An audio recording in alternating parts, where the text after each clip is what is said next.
The streets of Chicago's South Side have always been a battleground of social strife and economic hardship, but now they face a new kind of turmoil. Former gangbanger Tyrone Muhammad returned to his old neighborhood, fresh from a 20-year stint in prison, only to find it transformed by an influx of Venezuelan migrants and the notorious Tren de Aragua gang.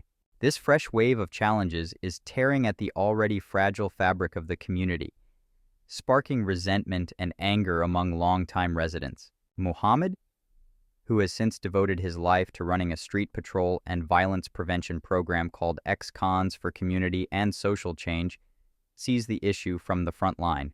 Venezuelan criminal gangs, he says, are flooding shelters and taking over apartment buildings, further straining community resources. The African American community here, toughened by years of struggle, sees this as a final insult, a diversion of desperately needed government support to what they label as non-citizens. Government funding, which could do so much to uplift the existing community, is instead perceived as being siphoned off to newcomers. To residents like Muhammad, the logic is simple and painful. How can they be expected to tolerate the influx of criminal elements when their own communities remain underfunded and underserved? This frustration is palpable along South King Drive, especially in O Block, a notorious stretch known as the epicenter of violence in the city. Muhammad's words carry the weight of his own harrowing experiences and the collective exhaustion of his community. It is impossible to release gang members and criminals into our country through the borders and broken walls and infiltrate them in our community that's already impoverished and broken, he told the Post last week.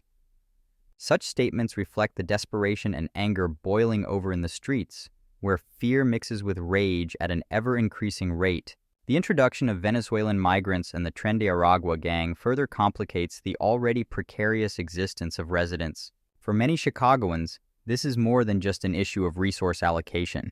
It delves into the very soul of what it means to protect and nurture one's own.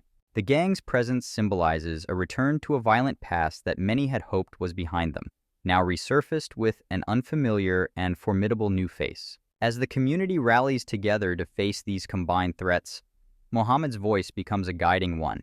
He pushes for nonviolent solutions and proactive engagement through his program, striving to offer an alternative to the chaos that seems to descend anew. These efforts seek to foster unity and resilience in a neighborhood that has long been neglected but refuses to be defeated. With tensions running high and an uncertain future ahead, the story of Chicago's South Side becomes a microcosm of larger national issues. Immigration, crime, and community resilience intersect in ways that defy simple solutions. Yet the efforts of leaders like Muhammad provide a glimmer of hope, striving to build bridges in the very place where walls threaten to rise.